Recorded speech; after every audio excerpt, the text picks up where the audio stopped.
Alright, well guys, you can see here today is a very interesting plant. This has been from a young age covered with such caps, red caps, and they have grown onto it and looks quite cool. It fits my dwarf corner here.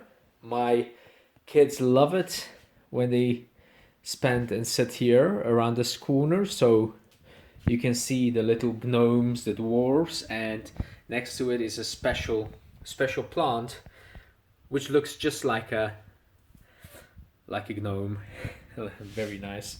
Okay, so it's live, it's not plastic, so you can feel it, that it's a real plant. You need to water it just like a cactus, not very often, and it looks pretty amazing. Again, this is a coffee corner we have here, and the children love sitting here, so very nice.